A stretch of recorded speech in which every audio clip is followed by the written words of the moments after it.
구하라!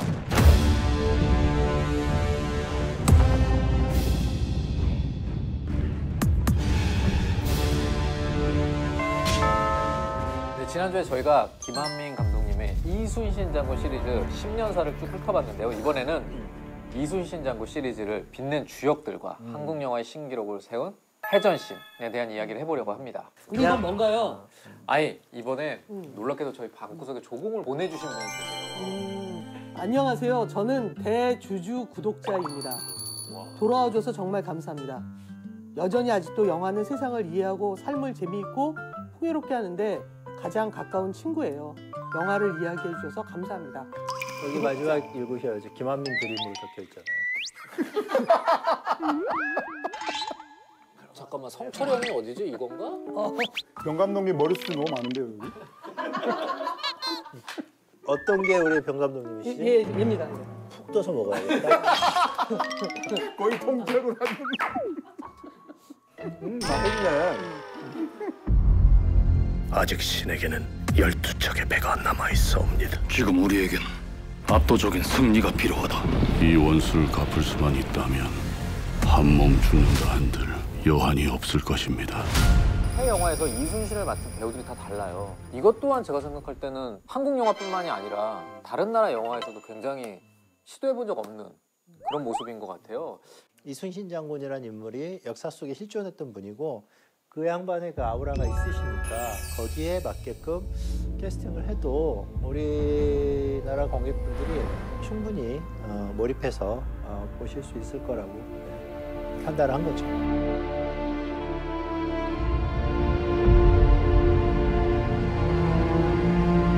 만일 그 두려움을 용기로 바꿀 수만 있다면 말이다. 처음 명량을 할 때 최민식 배우를 생각했던 이유가 뭘까요? 처음 준 게 최민식 배우한테 준 거였어요? 왜?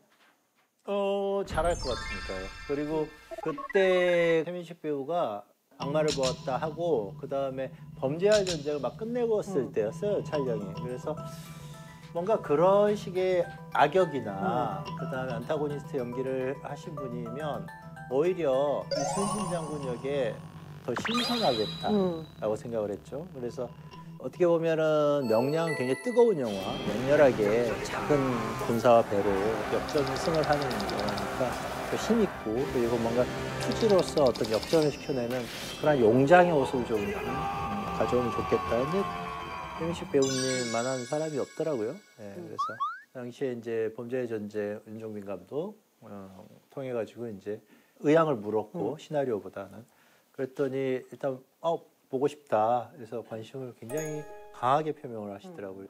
그 다음부터는 이제 시나리오도 없이 많은 이야기들을 나눴고 그다음에 시나리오 나와서 또 보여드리고 이러면서 그냥 자연스럽게 최민식 배우님이 이제 이순신을 맡게 되었던 거죠.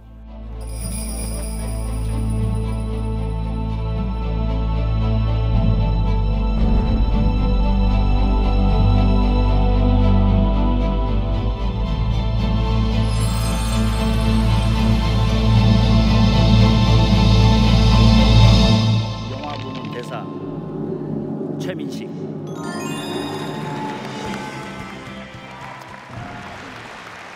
턱도 없는 미천한 몸뚱아리하고 생각으로 너무나 부족함을 느끼는 그런 좌절감을 맛보는 계기가 됐었죠.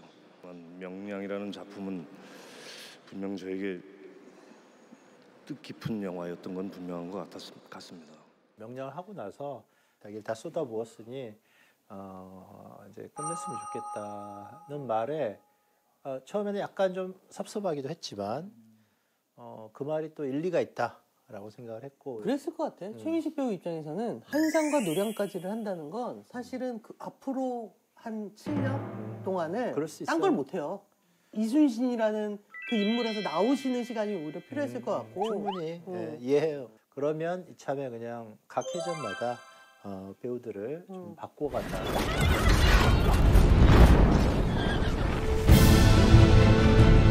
지금 우리에겐 압도적인 승리가 필요하다. 박해월 배우는 어떻게 보면 되게 친숙한 배우죠. 감독한테 같이 작품을 했으니까. 예, 친숙한데 음. 박해일 배우는 굉장히 이렇게 좀 탈색조의 배우이고 뭔가 친숙하면서도 낯익은데 낯선 또 그런 느낌들을 항상 이렇게 본인의 그런 기운가리를 정확하게 하는 배우기 때문에 감독님께서 제가 배우로서 가진 어떤 기질의 부분들을 최대한 활용해 주셔서 이번 작품을 아주 완벽하게 잘 끝냈습니다. 우리 이제 박해일 배우는 첫 대사가 그거였어. 제가 장수감입니까? 아, 처음 얘기하셨는데. 그래서 장수감이 아니라서 너가 하는 게 맞다. 그러니까 왜냐하면 명량이 불과 같은 느낌의 이런 뜨거운 영화라면 또 왠지 한상은 좀 차갑고 진짜 얼음 같은 느낌이 있었어요. 또 물과 같은 느낌에서의 뭔가를 이렇게 차분하게 관조하고 그리고 과묵하고 전략 전술을 연구하는 그리고 전장에 나가서도 굉장히 차갑게 적들을 상대하고 담대하게 전군 출정하라. 그런 또 선비다운 모습으로서 나는 박해일 배우가 굉장히 저격이다고 생각을 했죠. 쓰실 때부터 그러면 저희가 지금 영화에서 완성된 그 모습을 생각하시고 그렇죠. 근데 이제 그때 박해일을 생각했던 건 아니었어요. 처음에는 이제 배우분들 중에 누가 그래서 이렇게 하다가 박해일 이렇게 전화번호 이렇게 됐다가 갑자기 발표하라 이게 딱 떠오르는 거예요. 그래서 내가 발표라 헤일이지 이러고 헤일이한테 전화를 걸었지. 전화를 발표하셨군요. 그래서 또르륵 하더니 한 두어 번에서 여보세요? 딱 그래서 헤일아 그러니까 저녁 먹자 이렇게 해서 뭐 그러면서 시작돼요. 캐스팅 박해일 배우죠. 그 발표하라가 그때 생각이 났는지 한산의 전에서 마지막에 발표하라 딱 하는데 그 느낌이 내가 모니터를 딱 보면서 헤일아 내가 너 발표하라 상상했을 때 딱 그 모습이야. 그 눈빛과 딱 그 차갑게 발표하라 딱 발표하라.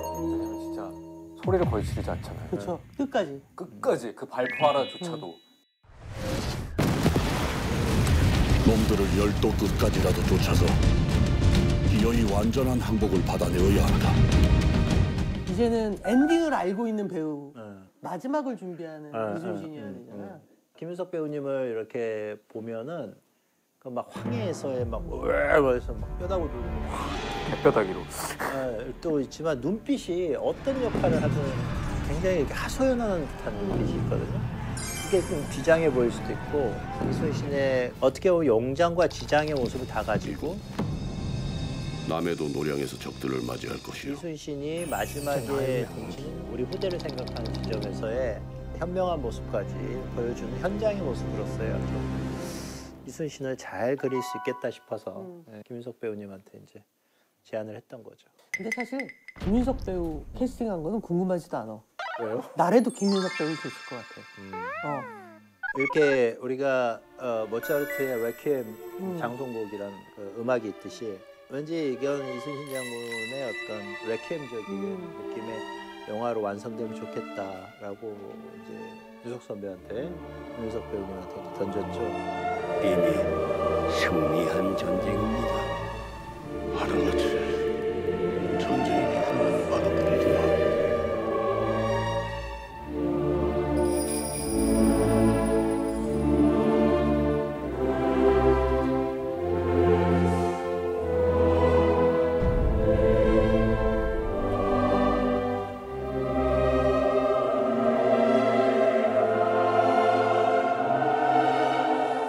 윤석 배우님은 이제 시나리오를 한번 보고 싶다.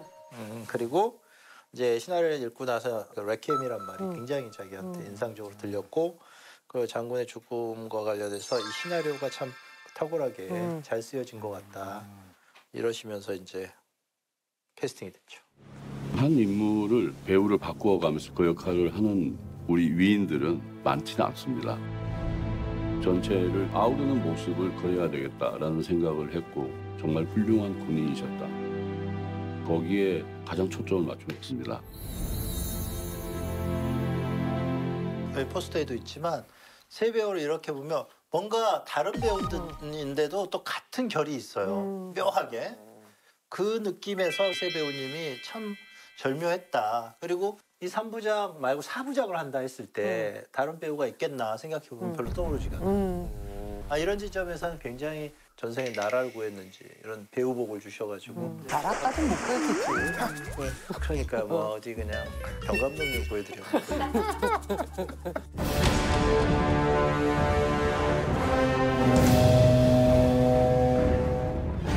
강편에는 사실 무시무시한 왜군 장군들이 나오잖아요. 특히 이제 한산에서 마키자카 야스하루.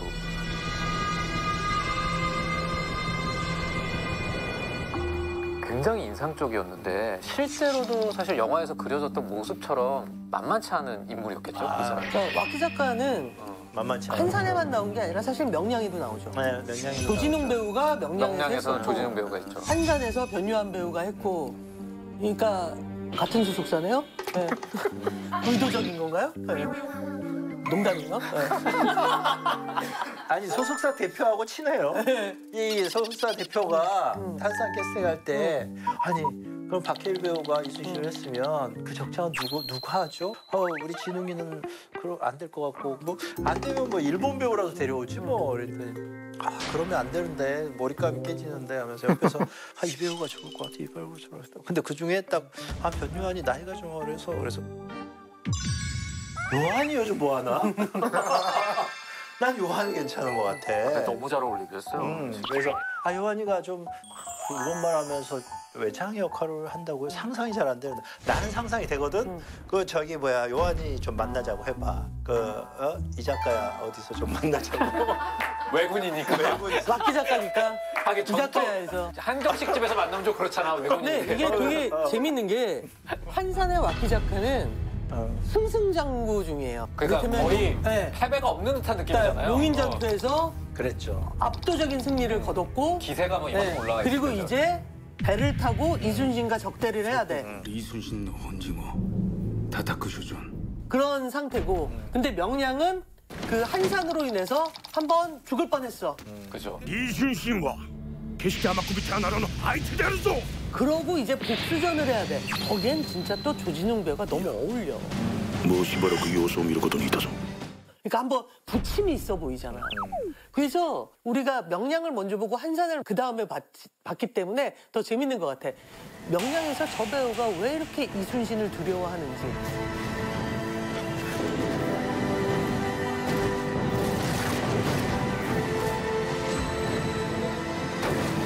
요한 배우가 너무 잘했어요. 너무 잘했어. 너무 잘했어. 느낌이 있어. 그러니까 뭐냐면 사무라이로 출발을 해서 그리고 이제 정말 그 주군에게 어떤 사랑받으면서 이제 야망을 야망을 딱 품고 있는 그 느낌이 그리고 한산의 이순신은 굉장히 차갑잖아요. 근데 거기에 변요한 배우가 맡은 일본에서 너무 뜨겁잖아요. 그러니까 그런 대비가 영화를 보는 재미를 또 극대화했다고 해야 되나? 네. 그러니까 이렇게 야심이 넘치는 이 일본의 그 젊은 장수가 이순신과 어떻게 1대1로 맞부딪힐까 굉장히 고민을 하다가 결국에는 굉장히 좀 파괴력 있는 그런 장수의 모습을 표현해야겠다라고 생각을 해서 실제로 그 몸무게를 거의 10kg 이상 월컵을 했다고 하고요. 가장 놀란 건 그냥 일본어가 아니라 16세기 일본 고어를 정말 완벽하게 이제 구사해내는 오치 이러면서 시작하죠. 서신 읽을 때도. 오치오치 온유카시코 존지 소로 도코로 분노코강네 아와지노 카미 와키 작가 일본어 선생님을 저희 집에 재웠습니다. 계속. 네. 이런 상황입니다. 김성균 씨 하실 말씀 있으십니까? 저는 아주 티없을 만큼 NG를 좀 냈어요, 일본말. 그러다 보니까 사실 와키자카 역 하나로 그 해 받을 수 있는 모든 나무 조연상을 다 받았다고 할 수가 있는데 제59회 백상예술대상 영화부문 남자 조연상 한산용의 출연 변요한. 또 게다가 그 당시에 이제 팬들 사이에서는 굉장히 유명한 또 짤이 하나 있어요. 그러니까 말에 탄 채로 이렇게 칼을 휘두르는 장면을 이렇게 카메라 앞에서 혼자서 막 정말 열심히 하시더라고요. 아니 그 장면을 안 찍을 뻔했는데 이제 원래 그 앞에 이제 프롤로그 몽타주에서 그러니까 와키 작가의 삼총사들이 이렇게 칼을 휘두르는 장면이 있어요. 야 하는데 그게 너무 재밌어 보였나 봐. 그래서 요한이가 뒤에서 얼쩡얼쩡거리다가 감독님 저도 딱 한 번만 해보면 안 될까요? 딱 한 번만 해보면 안 될까요? 그래서 한원이 너무 재밌게 잘하는 거야. 그래서 야, 한 번 더 해봐. 그렇게 해서 그 장면이 만들어졌죠. 아, 원래는 처음에 네. 있는 건 아니었는데. 아. 그래서 이제 프롤로그 몽타주의 대부분을 요한이가 이제 막 칼리 들은 그 장면이 이제 들어가게 됐죠.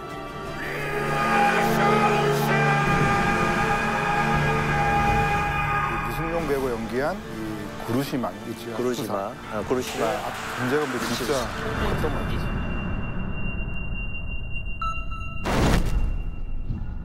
원래 해적이었어요. 아까도 얘기했지만 일본 역시도 전문 해군이 있는 게 아니라 해적 출신이거나 아니면 섬이 있는 영지를 갖고 있어서 배가 있거나 뭐 이런 경우인데 임진왜란 때 초군 후발대로 참전했던 인물이고 그 도요토미 히데요시 편에 서서 여러 전쟁을 치렀던 인물이라고 합니다. 그래서 명량해전에서 결국은 전사하게 돼요. 구루시마 미치우사는 그 세력이 진짜 해적 출신으로 주류의 다이묘들 사이에서는 완전 첫것이죠. 구루시마가 활동했던 해역이 딱 울돌모하고 닮았어요. 아. 진짜 비슷하더라고. 아, 진짜요? 네. 그래서 야 구루시마가 왜 여기 왔는지 그리고 왜 히데요시가 얘를 보냈는지 알겠다라는 느낌이 딱 들더라고. 이 명량에서 보면 초반에 와키 작가한테 구루시마가 그러잖아요. イ・ジュンシンは決して甘く見てはならぬ相手であるぞ以前の関山での敗北が蘇りお前のじゃろうよ 라고 놀리는 걸로 시작해야 한단 말이에요. 그러니까 그런 어떤 그 연기할 때 유승용 배우 연기도 되게 좋았고, 그러니까 유승용 배우 연기도 매우 좋았어요. 되게 좋았어요. 그러니까 사실 유승용 배우는 활에서도 빌런 역할을 한 거잖아요. 만주족 네. 대장으로 나왔어요. 네. 어둠 뭐 보던 비요 비엄거리시니 바리버트와 우도든 뭐 보던 빛이보 거의 그 김한민 감독 그 침략자 페르소나. 캐릭터의 어떤 선봉장 같은 역할인데 최윤명기 활하고 유승용 배우가 공공연하게 난 다시는 외국어를 하는 역할을 하지 않을 것이다. 만주어를 공공연하게, 했으니까. 공공연하게. 그리고 만주어는 진짜 어렵잖아요. 어렵지만 그래도 했던 게 만주어가 사어니까 죽은 언어라 누가 해도 잘 모를 것이다 해서 그렇게 했지만 아 내가 무슨 눈빛만 보내면 나는 절대 외국어 연기를 하지 않겠다. 하지 않겠다. 그래서 내가 저 배우를 어떻게 꼬셔야 되나 내가 이제 그 고민을 하다가 진짜 눈빛을 빛내면서 한 번만 더 하자. 제가 외국 장수 역할의 절정을 한번 보여주자. 좁은 어깨는 연기력으로 커버할게. 제 아무리 베테랑 배우라 해도 다른 나라 말로 연기하는 것이 녹록지만은 않다. 호흡이 끊겼어. 막상 슛이 들어가면 자연스러워지고 何故わしが秀吉関白から送られたと思いか脇じゃか 제가 생각할 때는 이 이순신 3부작 시리즈 중에 최고의 빌런 시마즈 요시히로 이 역할은 백유식 배우가 맡았는데 그러니까 쿠키 영상처럼 사실 한 산에 나오잖아요.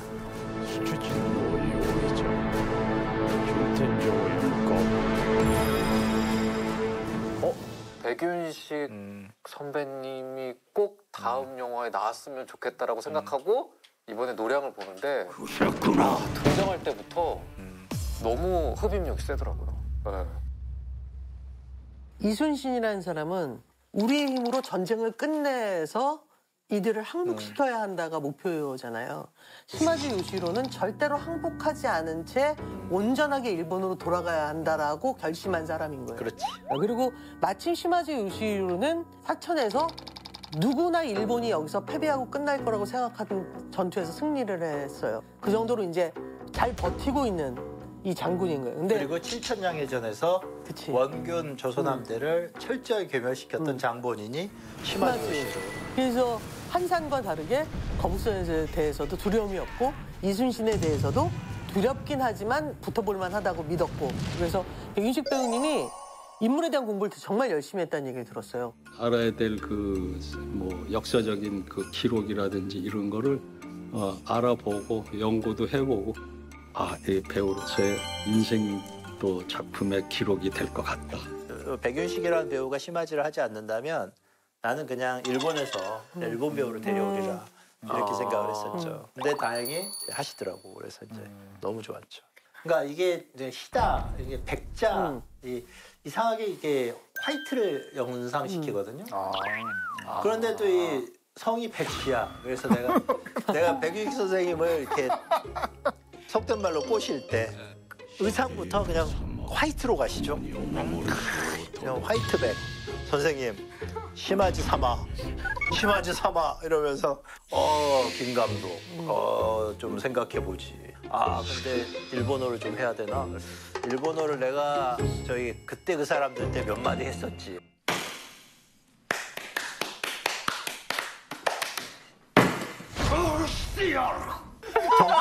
진짜 몇 마디만 진짜 몇 마디잖아요. 몇 마디. 곤방와 이런 느낌이잖아요. 근데 이 전체 캐스팅에 가장 특이한 캐스팅이 하나 있죠. 한상과 노량에서 한 인물이 계속 연기를 해요. 항해 준사. 이 전쟁은 무엇입니까? 외적들이 도망간다! 의와 불의의 싸움이지. 그게 역사적 사실이잖아요. 준사라고 하는 그 캐릭터가. 근데 그거는 굉장히 생경한 모습이야. 그렇지. 왜군이 포항을 해서 우리나라를 위해서 이렇게 싸운다고? 이건 굉장히 생경한 모습입니다.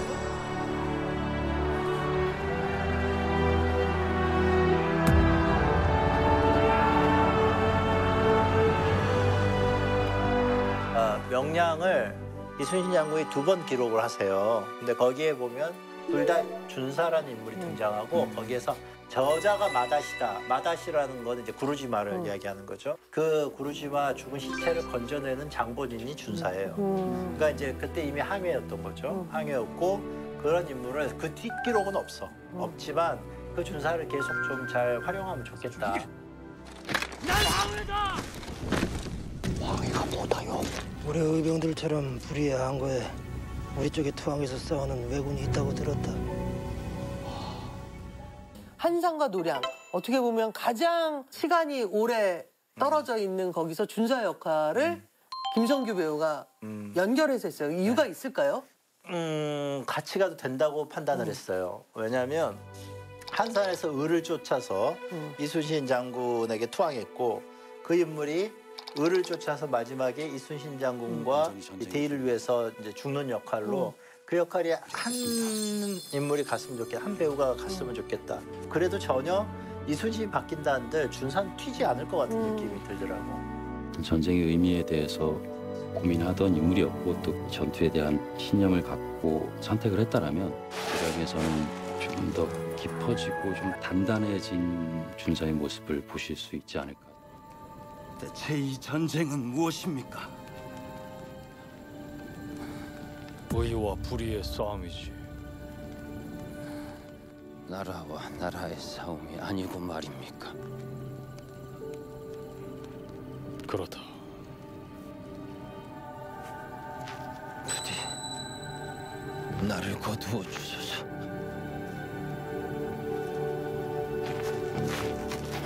이장무연이 무슨 하나의 그 굉장히 성스러운 장면처럼 느껴지는 거예요. 그래서 내가 모니터를 칵 하고 나서 야 성규야, 내가 한 시대에 너랑 같이 영화를 하고 있어서 너무 영광이다 이랬지.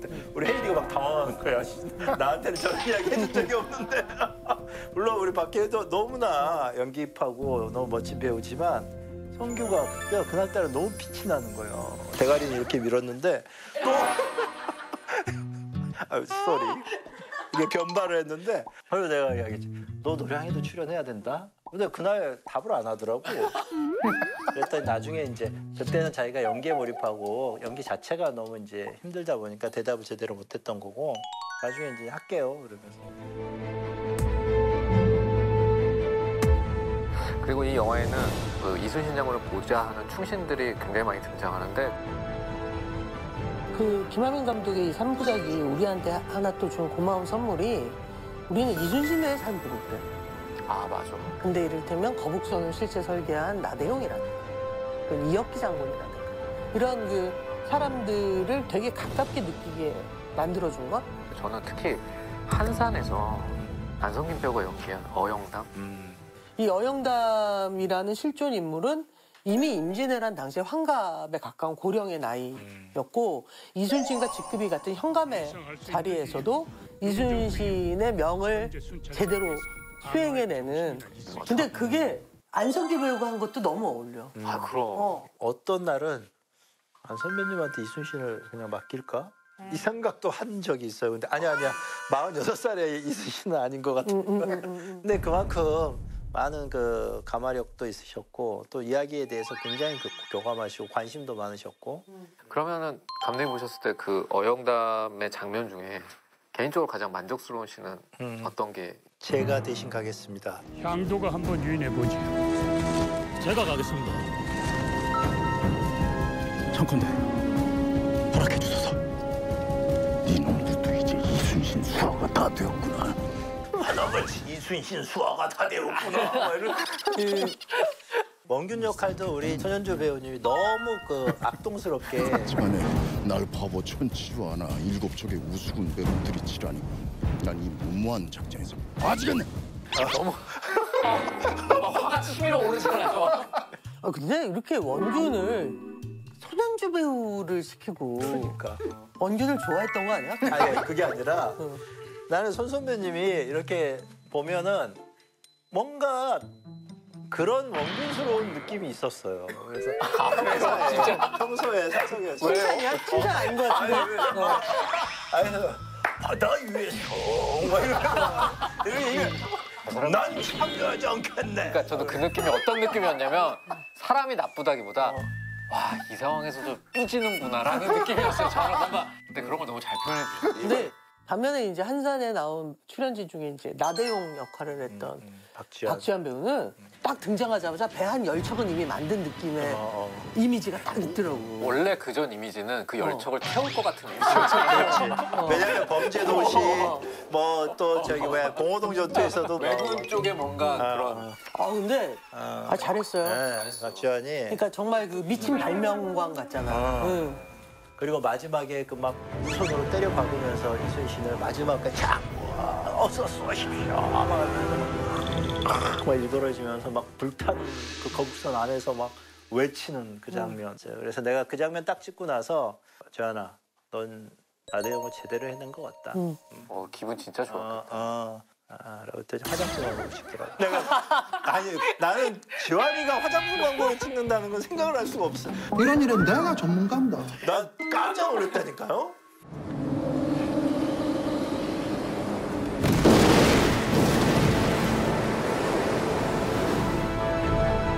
그리고 이순신 3부작에 모두 출연한 또 다른 주인공이 있습니다. 바로 거북선인데 그럼 제일 처음 등장했던 건 언제죠?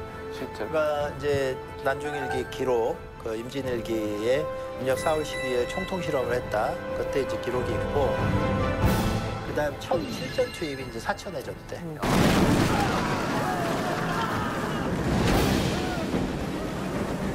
2차 출동의 그 근접전이 힘들었던 것 같아요. 그리고 거북선이 제대로 기동하지를 못했던 것 같아요. 그때 나대용도 부상을 당하고 다리에 총 맞고 이순신도 어깨에 총을 맞으시고 부상을 당해요. 그래서 나대용이 실제적으로 거북선을 계속해서 이제 이거는 좀 변화를 줘야 된다 이런 고민에 빠졌던 것 같고, 그리고 이제 본격적으로 이제 제대로 출동한 게 한산해전 때. 근데 중요한 건 거북선을 아무도 본 적이 없다는 거예요. 그림들은 좀 남아있죠. 네, 근데 조금씩 다르잖아요. 그러니까 구체적으로 이제 감독이 이순신에 관한 영화를 만들어야지. 그럼 당연히 이제 거북선을 고민했을 거 아니에요. 왜냐하면 딱 욕먹기 좋은 그런 오브제가 이 저기 거북선일 것이다라고 생각을 했죠. 용도, 거북선 머리가 어디에 달려 있느냐부터 시작해서 이게 고정되어 있느냐, 들고 나느냐의 문제, 그 다음에 2층형이냐, 3층형이냐, 이제 이런 문제부터 시작해가지고, 그러니까 이 거북선을 보면 요거는 사실 우리가 가장 익숙한 거북선이다. 목 위로 이렇게 용도가 달려 있고, 그 다음에 2층형이고, 이제 여기에 대한 설이 엄청 많죠. 일단 이 용두가 이렇게 직접 붙어 있었다. 그래야지 포를 쏘지 않느냐. 그리고 거기에서 천자총통이든 지자총통이든 그걸 쏘는 그 화포가 앞에 있었을 것이다.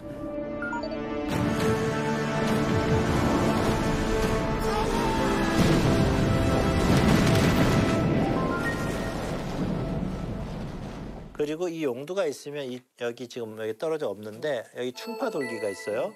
저걸 이렇게 때려 부실 때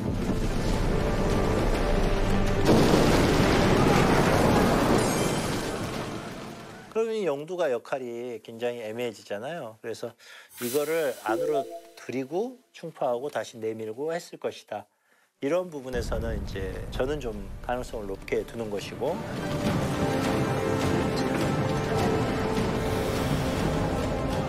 그러면 한산과 노량에 나온 거북선이 김한민 감독이 생각했던 아마도 거북선이 이랬을 것이다라는. 그래서 이제 제가 한산에서는 그 가장 설왕설래하는 의견이 분분한 2층형과 3층형을 신형과 구형으로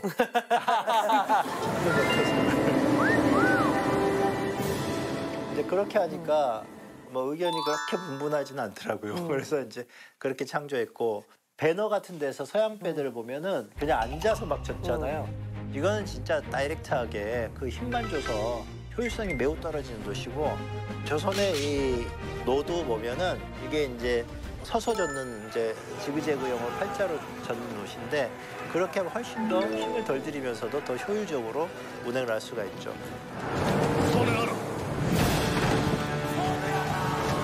이 지그재그 팔자형으로서 젓는 이 노선 저어보면 그렇게 과학적일 수 없어요. 효율적이고. 이제 그런 어떤 노젓는 방식 그리고 효율적으로 만들어진 덮개와 용두를 통해서 굉장히 위협적으로 보이면서 또 포도 나가고 훌륭한 왜군들을 대적하는 무기긴 했다.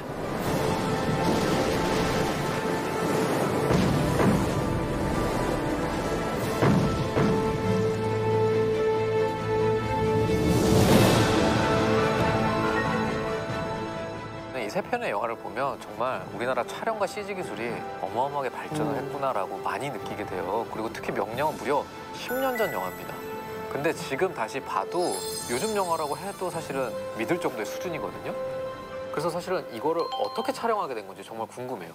그러니까 명량 때는 절반은 물에서 찍었고 실제 물에 배를 절반은 이제 CG 세트를 야외에 차려놓고 찍었는데 여기가 이제 광양 중화부도 아니었어요. 그래서 이제 그렇게 찍었는데 힘들었죠. 그러니까 너무 힘들었죠. 그러니까 부도 앞바다에다 띄워놓고 찍었고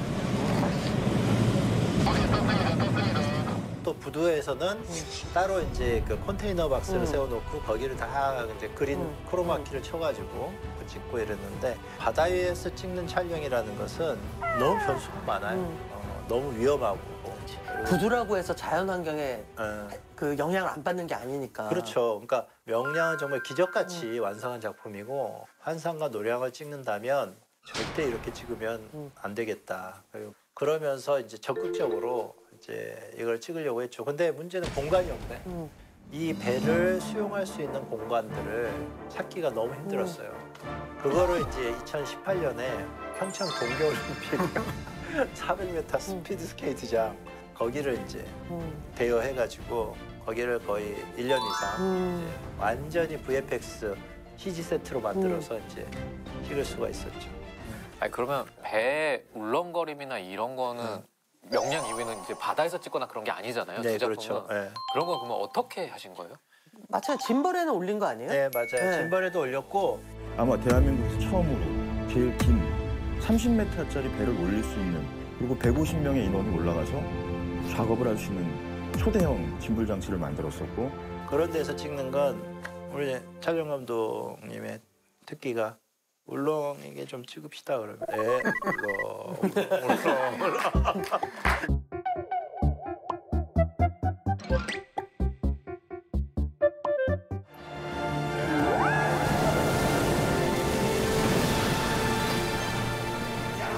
그럼 진짜 울렁거려. 근데 그것도 사실은 명량이나 이런 것도 거쳐보면서 쌓인 노하우가 생겨서 그렇죠. 그런 게 그러니까 가능한 노하우와 거죠? 자신감이지. 아니 그러면 명량 이제 첫 작품 하셨을 때 제작비에서 CG가 차지하는 비용도 어마어마했겠네요. 네, 그렇죠. CG의 비용이 거의 한 3분의 1 이상 됐다고 보시면 돼요. 예, 제작비 3분의 1 정도. 예, 그래서 사실은 제가 더 의욕이 있었어요. 그래서 뭐냐면 기왕 그렇게 CG에 돈을 들일 거면 아예 사전 시각화라고 그러니까 우리가 흔히 영화를 찍을 때 컨티뉴어티나 스토리보드를 그리잖아요. 근데 그거를 애니메이션 하자. 정말 드라마부터 해전까지 다 그대로 만들어서 그걸 그대로 애니메이션으로 해도 무방할 만큼 한번 해보자.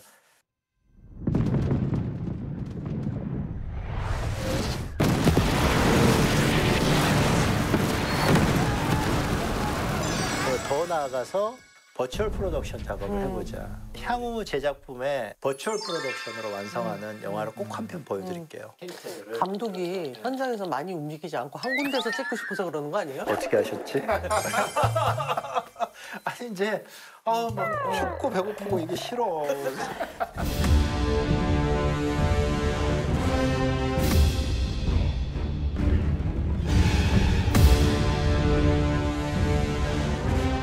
그 10년이라는 시간 동안 이 이순신 3부작의 영화 특수효과 기술의 변천사를 그대로 다 보여주는 것 같아요. 네.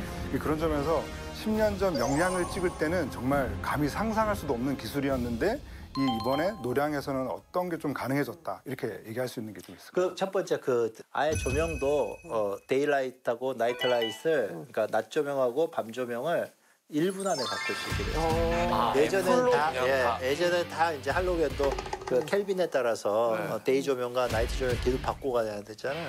근데 이제는 LED 조명으로 아예 그냥 천정을 도배를 해버렸어요. LED 조명으로. 그러니까 우리 그 큐시트에 보면 데이하고 나이트이 막 같이 적혀 있어요. 사람들이 이해를 못할 거야. 어떻게 이렇게 데이 나이트를 순식간에 하지? 그것도 아주 큰 성취였고 항대전이 만들었다. 그러니까 이게 실내 VFX 세트에서 찍다 보니까 각 나라별로 그 배들이 있을 거 아니에요? 그 배들을 옆에 주차시켜 놓고 난전 같은 그런 이제 모든 앵글이 다 오픈이 돼야 되잖아요. 모든 각도가. 근데 그런 것을 찍는 것도 가능해지는 거죠. 다만 이제 돈이 많이 들 뿐이죠. 자, 이거 CG입니다. CG입니다. CG입니다. 결국 다 CG고. 그게 그거잖아요. CG 돈입니다. 돈입니다. 그렇죠. 그래서 이제 보면은 뭐 총 해전 중에 몇 컷이 CG였습니까? 이러면 자신 있게 이야기할 수 있습니다. 다 CG입니다.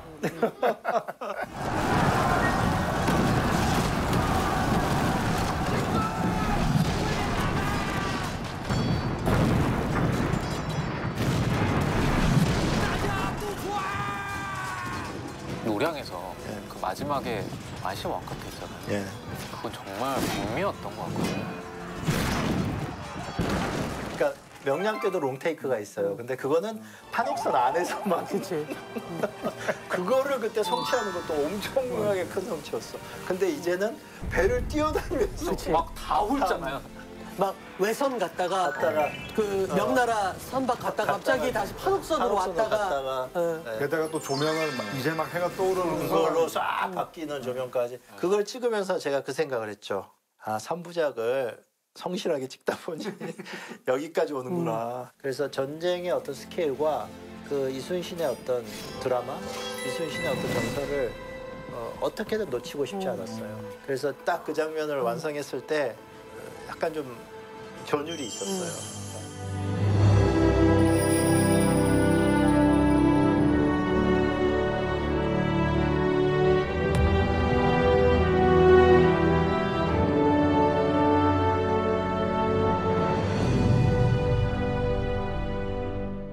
그러니까 저는 이제 이 3부작을 이번에 다시 보면서 그런 생각을 했어요. 다시 우리는 처음으로 한번 돌아가 보는 거예요. 임진왜란은 왜 일어났지? 그러면 우리는 항상 그렇게 말해요. 우리가 방심했기 때문에. 아니요, 그건 내부의 문제일 뿐이에요. 그렇죠. 임진왜란은 왜 일어났냐면 일본이 불법적으로 침략한 거야. 6.25 전쟁은 왜 일어났냐면 북한이 불법적으로 침략한 거야. 이 3부작이 저한테 되게 알고 있었던 걸 확 일깨워준 게 있다. 그게 아까 얘기했던 준사라는 캐릭터를 통해서요. 이 임진왜란은 의와 불의의 싸움이다. 어떤 사람들이 이걸 되게 뭐 국뽕이야, 뭐 애국심 호소야. 아니요, 전 이게 이 3부작을 이끌게 만들었던 영혼이었다고 생각해요.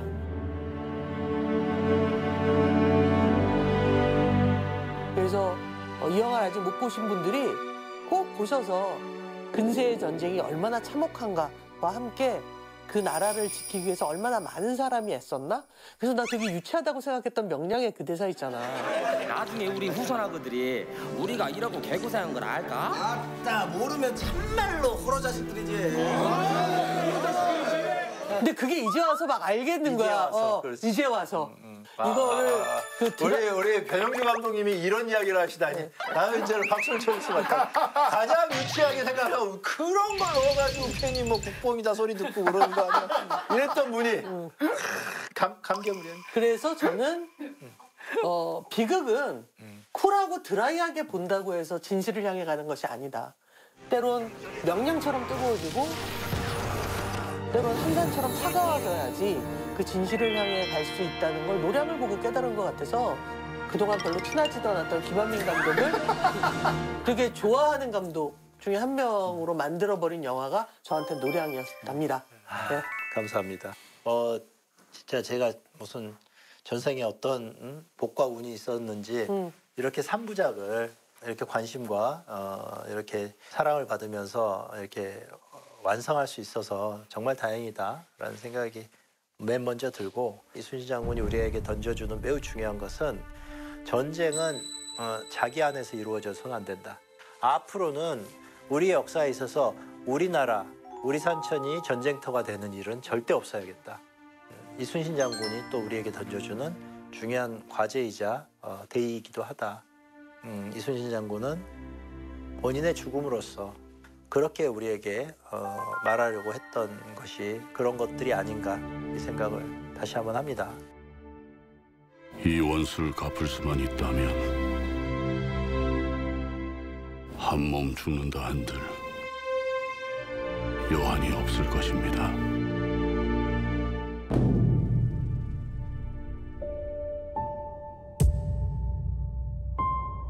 자, 오늘 어떠셨어요? 오늘 어땠냐고 이제 정리하려고. 그만 얘기해. 야, 너 정말 최장이야, 최장. 지금 야, 이렇게 뽕을 뽑고 가나? 그래도 재밌으셨죠? 재밌었어요. 그랬으면 됐죠. 어땠어요, 방구석 일렬? 이건 방구석이 아니라 방 한가운데의 토크였다. 그래서 우리 자화자찬하시는 겁니까 지금? 병 감독님 칭찬하고 있었습니다. 그래서 이제 앞으로 영화에 있어서 좋은 하나의, 그러니까 이제 매듭지음 이런 게 되는 프로가 오늘 방구석 일렬이었다. 네, 그렇게 얘기 드리고 싶습니다. 그럼 저희는 다음 주에 또 돌아오도록 하겠습니다. 네, 새해 복 많이 받으십시오. 감사합니다. 네, 새해 복 많이 받으세요. 새해 복 많이 받으세요.